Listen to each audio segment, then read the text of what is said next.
नमस्कार दोस्तों। प्रस्तुत है पंजाबी कहानी गुल्फी, जिसके लेखक हैं सुजान सिंह, जिसका हिंदी अनुवाद किया है सुभाष नीरव ने। तो चलिए आज हम लोग कुल्फी की कहानी का आनंद उठाते हैं। महीना खत्म होने पर था, पर खत्म होने में नहीं आता था। सोच रहा था कि महीने के 15 दिन कैसे छटपट खत्म हो जाते हैं, और तनख्वाह भी अभी 15 दिनों के साथ ही कैसे गायब हो जाती है। मुझे पट्टे की चटाई चुभ रही थी। करवट बदलकर पीठ पर हाथ फेरा तो चटाई के निशान पीठ पर उभर आए थे। मलाई वाली कुल्फी। ठंडी सर्द आवाज में कुल्फी वाले ने हाँक लगाई। उसकी आवाज कितनी ही देर मेरे कानों में गूंजती रही। दूध जैसी सफेद कुल्फी साकार मेरी आंखों के सामने नाचने लगी। मेरे मुंह में पानी आ गया, लेकिन मैं बेबस था। पैसे की तंगी हवालात की तंगी से भी बड़ी होती है। अपने दिल की चाह से बचने के लिए मैंने कुल्फी शब्द की उत्पत्ति पर विचार करने की आड़ ले ली। कुल्फ का अर्थ होता है ताला। सुनारों ने गहनों में इसको लगाकर कुल्फ से कुल्फी बना दिया। कुल्फी को भी टीन के सांचों में बंद करके जमाया जाता है, इसलिए कुल्फी। और इस प्रकार धीरे धीरे पता नहीं कब नींद ने इस कुल्फी से मुझे मुक्ति दिला दी। मेरी दोपहर की नींद अभी पूरी भी नहीं हुई थी कि मेरे छोटे बेटे ने मुझे झकझोर कर जगा दिया। मैं खींचा हुआ था, पर बेटी की तोतली आवाज ने मुझे शांत कर दिया। दादी, कितनी आवाजें लगाई, तुम जागते ही नहीं। हाँ हाँ, तू क्या कहता है, बता भी। मैंने कुछ उतावला होकर पूछा। एक टका दे दो दादी। पर टका मेरे पास था ही नहीं। मेरे पास आज कुछ भी नहीं था। जून माह की 26 तारीख थी। घर का खर्च बाजार की उधार की साख पर बमुश्किल चल रहा था। टका दे दो ना दादी। बाहर मुरमुरे वाला ऊंची आवाज में हमारे दरवाजे के आगे हाँक लगा रहा था।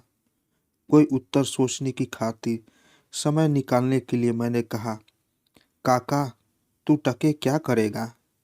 खर्चूंगा, और क्या करना है टके का। मुझे पता है, पहली जंग के बाद बहुत महंगाई हो गई थी। हमें ढेला खर्च करने के लिए मिलता था, और ढेले के मत्सी राम से लाए हुए झोले खत्म होने में ही नहीं आते थे। अब तो एक आना में भी उतने ही झोले नहीं मिल सकते थे, और मेरी आमदनी मेरे पिता की आमदनी के पसंगा में भी नहीं थी। हालांकि मेरी पढ़ाई मेरे पिता से कई गुना अधिक थी।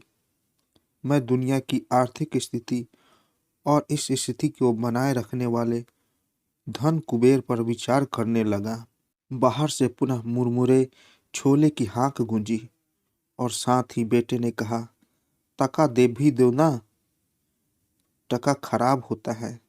मैंने हालात से पैदा हुई बदहवासी में कहा, टका भी कहीं खराब होता है दादी।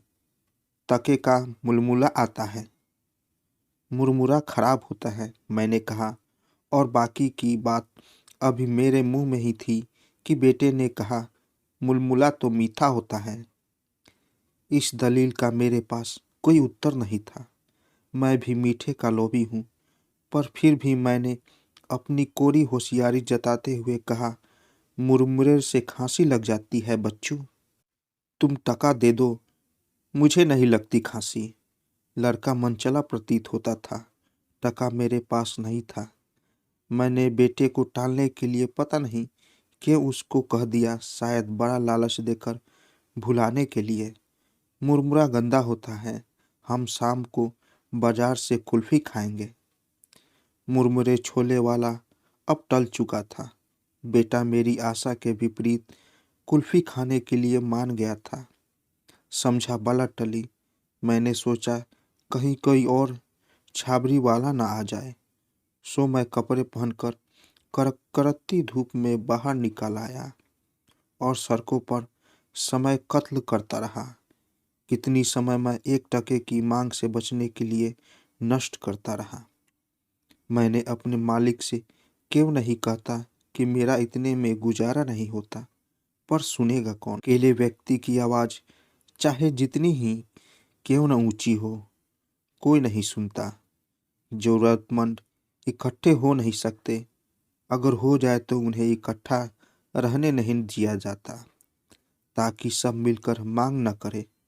मांग करने पर कई बार नौकरी से जवाब मिल जाता है। मैं डर गया।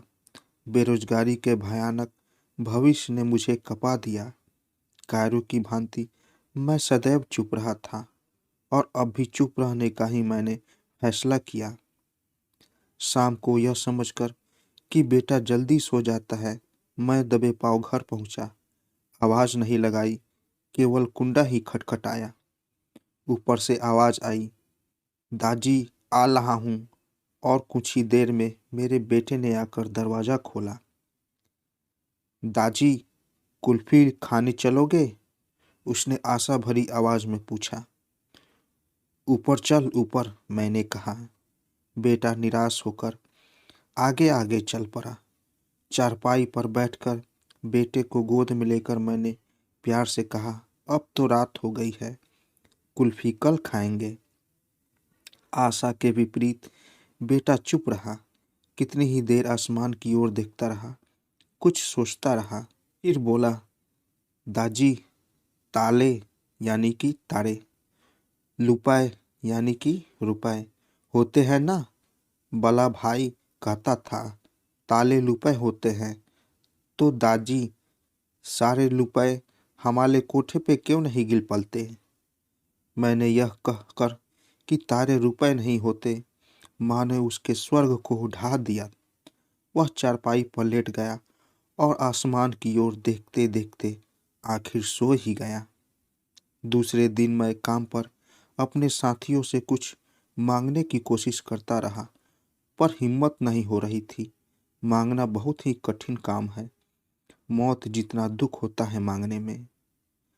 आखिर एक साथी से मैंने 3 रुपए ले ही लिए।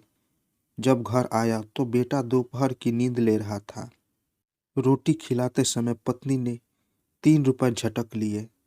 आधा मन लकड़ियाँ, शाम की सब्जी, नमक, तेल आदि में बेटे के जागने से पहले 3 रुपए खत्म हो गए। मैंने कहा कि बेटे को कुल्फी खिलानी है, पर उसने कह दिया, इसे बड़ा याद रहता है, मैं टका दे दूंगी मुरमुरे के लिए। बेटे ने जागते ही कुल्फी मांगी। चीख पुकार मच गई। कल वाला मुरमुरा और टका मंजूर नहीं था। आखिर शाम को कुल्फी खिलाने का वादा करके कुछ छुटकारा पाया, और बेटे ने टका मेरे से जमा करवा दिया। शाम से पहले ही मैं किसी से मिलने का बहाना करके बाहर निकल गया और फिर देर रात घर में घुसा। बेटे को सोया देख मैंने राहत की सांस ली। रोटी खिलाते हुए पत्नी ने बताया कि बेटा बहुत देर तक मेरा इंतजार करता रहा। मैं बेटे संग लेटकर बहुत बेचैन रहा। नींद आ ही नहीं रही थी, पर आखिर पता नहीं कब आ गई।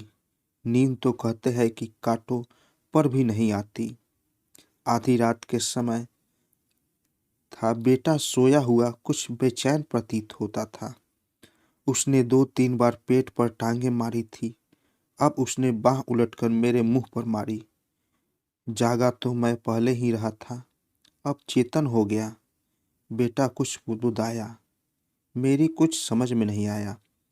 फिर वह जोर जोर से बुदबुदाया, कुल्फी कुल्फी, दाजी कुल्फी। मैं विहल हो उठा। जाग रहे हो? पत्नी ने कहा, और यह जानकर कि मैं जाग रहा हूँ उसने कहा, जारी रखा, कमबख्त सोए में भी कुल्फी मांगता है। मेरे ऊपर मानो बिजली गिर पड़ी थी। मैं चुप रहा और बेटा भी चुप हो गया। सुबह उठकर बेटे ने कुल्फी की कोई मांग नहीं की। मेरे काम से लौटकर आने पर भी उसने मुझे कुछ नहीं मांगा। रोटी खाकर मैं दोपहर की नींद लेने के लिए लेट गया, उसी चुभने वाली चटाई पर। और आधार न ले सकने की असफलता पर झुंझलाता रहा। फिर मुझे नींद आ गई। मैं अभी अर्ध निद्रा में ही था कि गली में किसी कुल्फी वाले ने हाँक लगाई। ठंडी कुल्फी, मज़ेदार कुल्फी। मैं जाग गया। बेटा मेरा करीब रबर की फटी हुई बतख से खेल रहा था। दूसरी आवाज़ पर उसके कान खड़े हो गए। बतख को फेंक कर वह दौड़ पड़ा। दरवाजे के पास जाकर वह खड़े होकर बाहर देखने लगा। मैंने सोचा अब वह मुझे जगाने आएगा, पर वह नहीं खड़ा रहा। फिर वह बाहर की ओर चल दिया। मैं चुपचाप उठकर दरवाजे की ओट में जा खड़ा हुआ।